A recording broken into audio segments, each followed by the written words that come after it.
course I have passion for my 49ers. I am not going to back down on this one. Sometimes I go extra hard just to prove my point. They did have to bring in security so I don't kill Jason.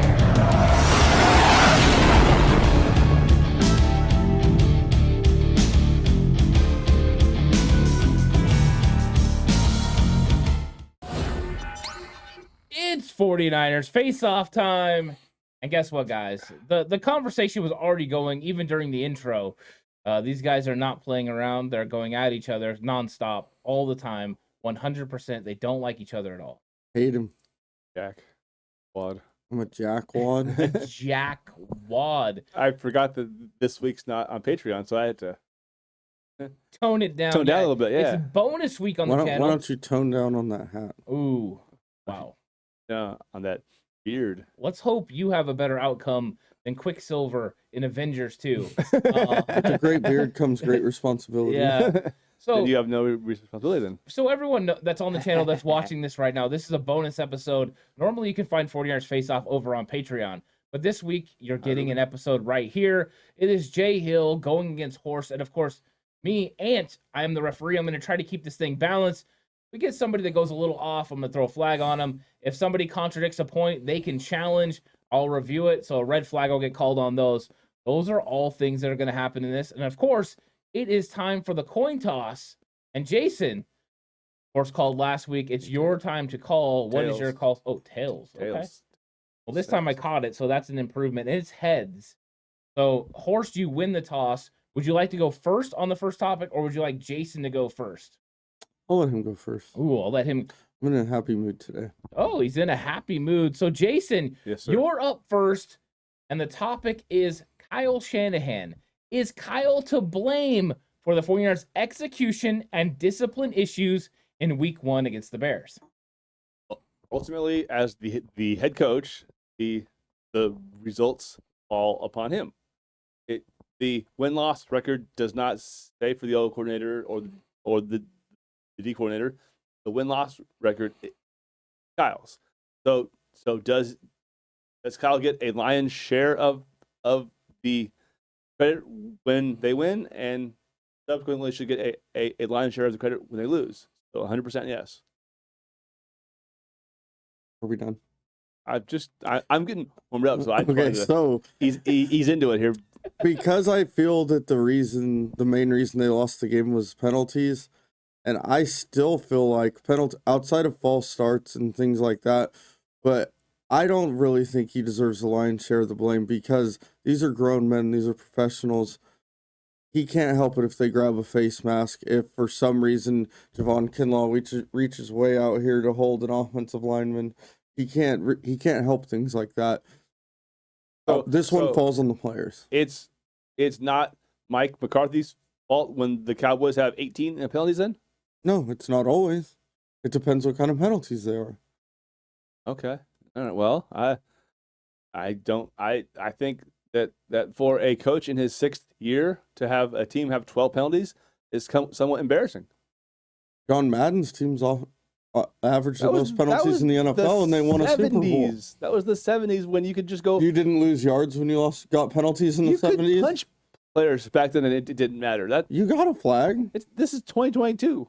And so the penalty yardage didn't matter back then. So the other thing too is just like I tell my players, adjust to how the game is being called. If they were clearly trying to set a tempo for what it's going to be in Week 1, then by God, don't do anything. Don't put yourself in a spot where they can throw a flag, Trey Greenlaw, even though you didn't touch him. It looked like you did because you dove unnecessarily. So if he did tell them that, then doesn't it fall on the players? I hope he did, but I didn't have my wireless headset plugged in, so I'm not sure if he did. If he told them that once they started getting them, isn't it on the players? Did you just say dive unnecessarily for Dre Greenlaw in the rain conditions, running full speed to the sideline? Is that really diving unnecessarily? And I just want clarification. Did he? He might have slipped. I'm not sure, but he did kind of jump over him. So The one on the sideline I didn't think was a penalty. He lost his I agree footing. totally. If that was not a quarterback, no way in hell that gets. And I don't think he was able to stop there. I think he lost his footing because it was super wet over there. Could be. Right, because Azeez Al-Shire's later on in the game is a penalty, even though it's really tough for a player, and I want to get your guys' thought on this because the penalty is something that gets called consistently unless your name is Cam Newton. But these quarterbacks go down last minute, and these players have to make decisions that apparently would have to defy the laws of physics to stop themselves. Azeez Al-Shire later on does go to the head area of Justin Fields. I thought that one was closer to being warranted than green laws. What are your guys' feelings on the rule overall? And I know that you got it. It's hard to call because the quarterback can go down late, but what do you guys think about that? How are they going to fix this? This isn't consistently a penalty every single time for these defensive players. If they haven't fixed it by now, the NFL is not going to fix it.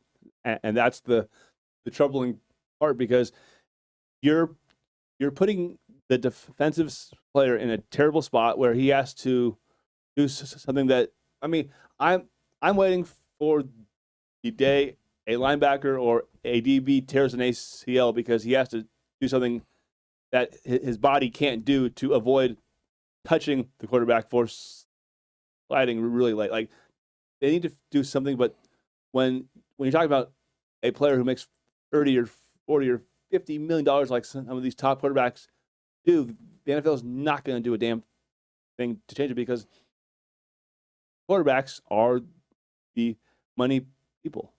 Yeah, I don't think they're ever going to change. I don't think they're ever going to change those rules. They need to, but I don't think they're ever going to. And it's whack. I mean, it's not humanly possible with how quick those guys are moving for some of the times for them to pull up. The best they could do is try to jump over him, which I still think that's what Al-Shire was trying to do. He just didn't successfully jump over him. And he slid late, and they're constantly going to call that a flag. And they clearly don't care about defensive players' health and safety, because if they did, they'd have eliminated downfield cut blocks by now. Okay, that's fair. And you know what? I agree with you guys on this topic that the NFL's just not going to change it. I wish they could figure out something, maybe like a certain point at which you have to slide, to make it okay, but they're just not going to, because they do need to protect those players, because the NFL does not want the Cowboys to be without a Dak Prescott or want Justin Fields out of. They want their star players playing, and if they get hurt, they're just not going to play. What about the day that an NFL QB does what Kenny Pickett did last year in the bowl game? The full speed runs, act like you're going to slide. The defender stops and basically gets out of his way, and then he kept right on going to the house. They'll probably do the same thing they did in college and make it illegal to fake slide. That's about the only thing that we'll ever see to help the defense out there. There will never be a rule change ever again that puts quarterbacks at a disadvantage. No. I think it would have to happen multiple times. I don't think it was even one instance. They'd have to have guys fake sliding all the time for the NFL to even approach it. When it comes down to it, they want to protect the quarterbacks. The quarterbacks are the main, keys. I mean, they're the most recognizable players in the entire NFL. They've ascended to what Willie Mays, what Mickey Mantle, what those guys were for our parents. Quarterbacks now are rock stars of American sports. That's why you see them married to singers, to Victoria's Secret models. Like, they are the highest profile athletes in the country. So there's no way in hell the NFL will ever go back. I want a world in which offensive linemen are the rock stars. Right? People like Trent Williams are the ones that get all the attention. He can't even get any love from the people that he plays against. So Horst, you're up next for the next topic. Oh. Here it is. Trey Lance's performance. What do you think of Trey Lance's performance? And it's the first start of the 2022 season. How do you think it went? And I'm curious how you guys both feel this way, because I already have an idea of what Jason's thinking. Didn't go well. I mean, it wasn't the performance anybody, I think, including himself, was looking for. I definitely think everything is fixable, and I don't think it's time to panic yet. But excuse me. He missed several throws that he should easily make. He missed several screen throws. He threw them low. He threw the ball over the middle too low. He missed Croft. That was Croft, right, on the deep ball. Yes. He missed what was the other one that was real bad? He missed a couple out routes there. Now, I will give him the weather was awful. The receiver's footing was awful. And it wasn't the best conditions to play a football game in, and he's been practicing in Santa Clara for the last 2 years, so he wasn't really ready for that. But it wasn't the performance anyone was looking for, and it wasn't the performance that I'm sure Kyle Shanahan was looking for, especially when you watch that clip where Kyle's screaming at him when he's going to call a timeout. And he didn't look very happy with it, but I do think everything he did wrong was fixable. So run the effing play. Run the effing play. All right, Jason, I want to hear your rebuttal. My rebuttal is he made some throws that you can't necessarily coach up. Like he made some throws that you just jaw dropping. That the throw to Ayuk where he put it over the safety and just dropped it into him. That's a throw that we had not seen a San Francisco QB make consistently in a long time. That was very exciting. The screen pass issues were a little bit concerning. I will say that one, but that can be fixed. That's an easy throw that they can work on. I have a little different take on the Croft incompletion. If you watch him, he kind of slows down, and it looks like he's kind of watch the replay. No, you watch the replay. He's running. It looks like he's kind of going the wrong way from where he should be going. It looked like Trey was leading him to the corner, and he was kind of going inside a little bit too much. So, did Trey throw the wrong route, or did Croft run the wrong route? Can't even keep a straight face. Come on, dude. Get him, Horse. Come on, dude. That was a terrible throw. How? It was a terrible throw. How? He overthrew him by 10 stopped. plus yards. No, it was not Emmanuel Sanders in the Super Bowl with.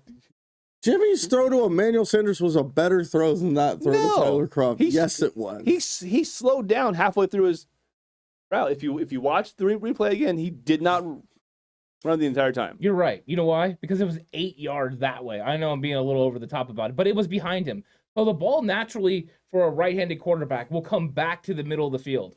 So when he throws the ball, the rotation is going to take it back to the inside where Croft was. It did not. That means he started that ball so far outside from the sideline, it couldn't even make it back.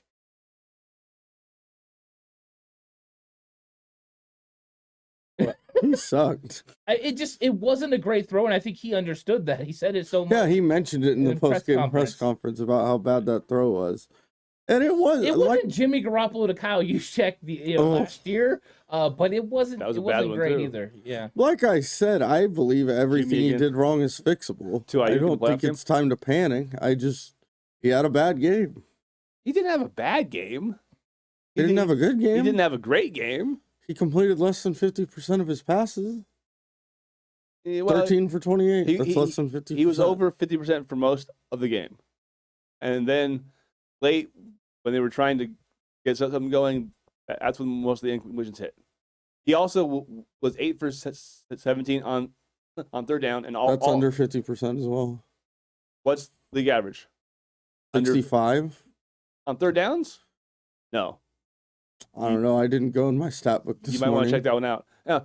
I think he was talking completion percentage. Yeah. What was his expected completion percentage? Second worst in the whole league. Uh-huh. I don't know the number, but I know it was second worst in the whole league to Dak. Okay. So, but I do think I'm with Jason as far as I think the end of the game those throws were hard to hold against him. I agree. Skew the percentage, so I don't really want to look at that. Let's look at maybe until like the 6-minute mark, the 4-minute mark, like around there before the rain really comes in. Let's look at that and how he did in that situation, because I think that's going to be up until then it wasn't nearly as bad as those last couple drives. And I agree with you.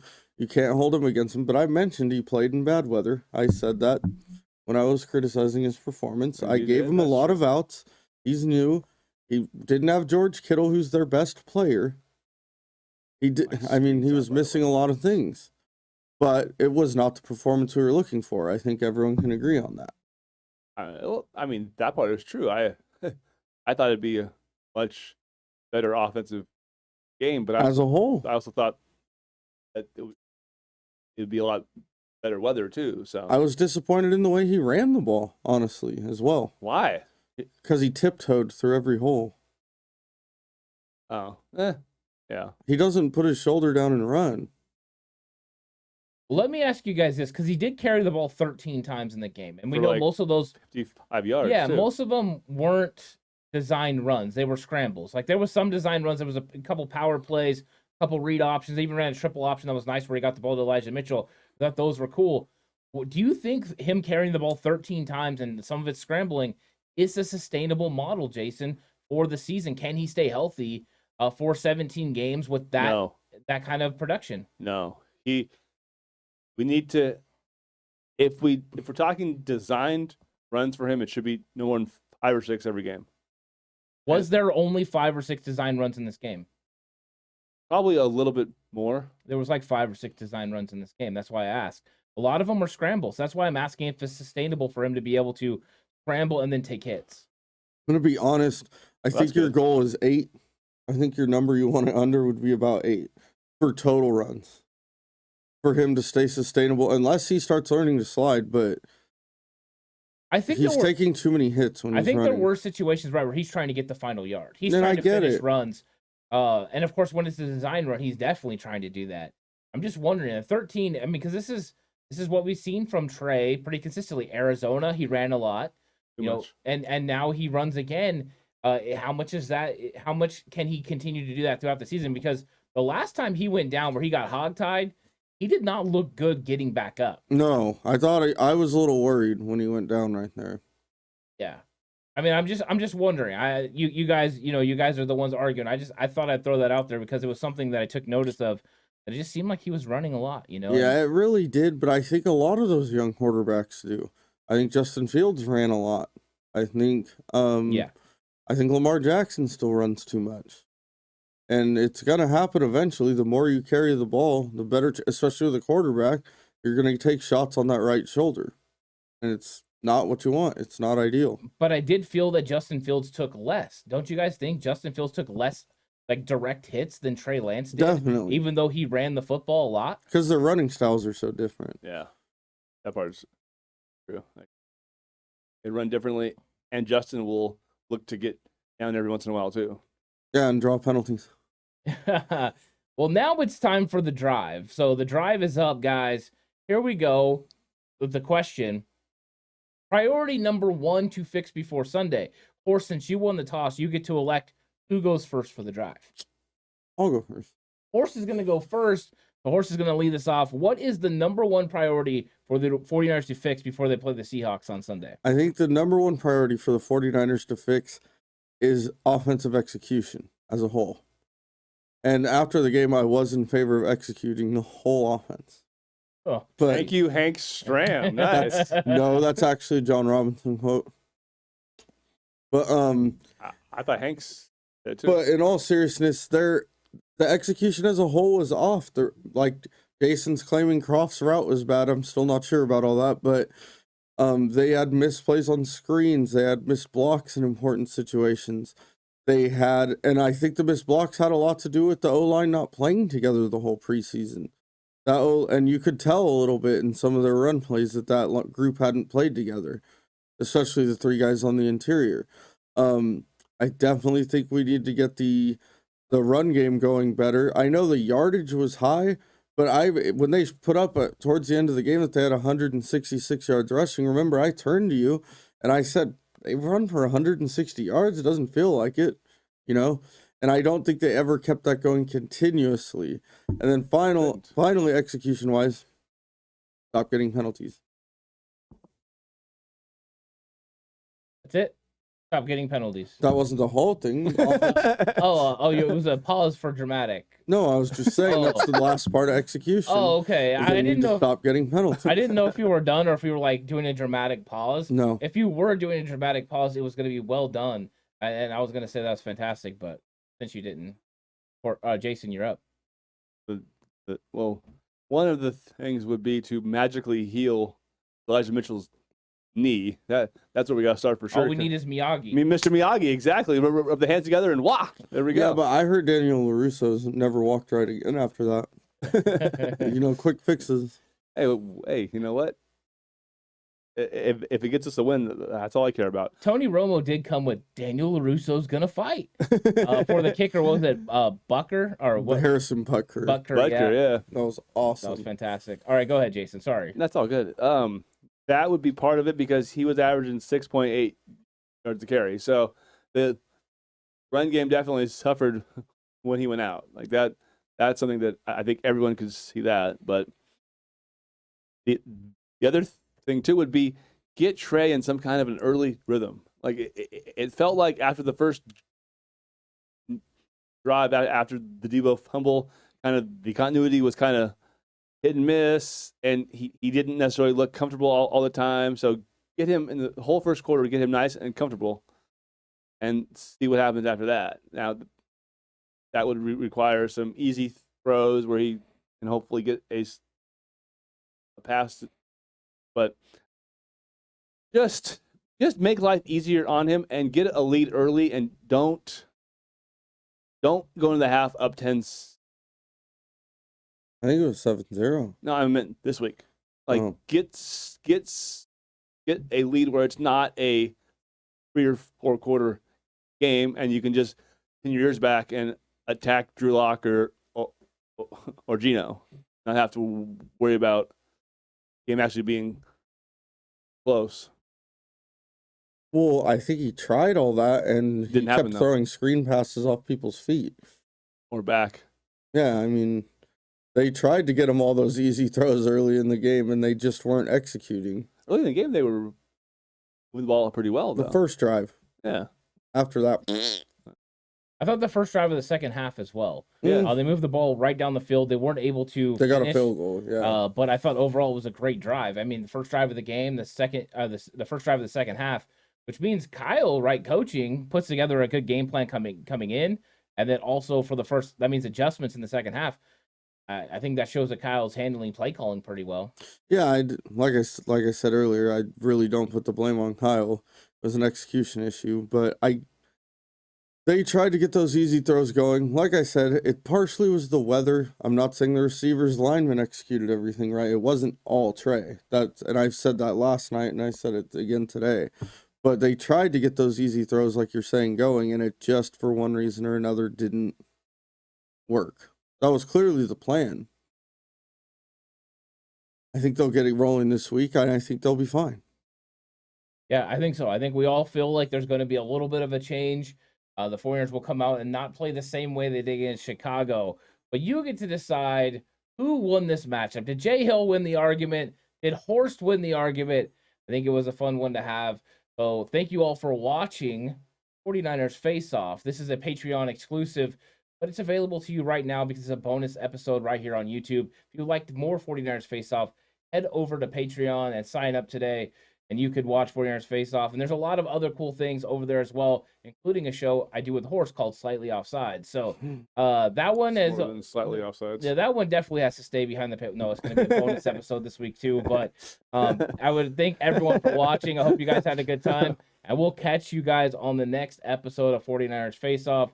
Join us over on Patreon next week. Better win this game. Jason's calling it a must-win right now. Put a good quarterback in.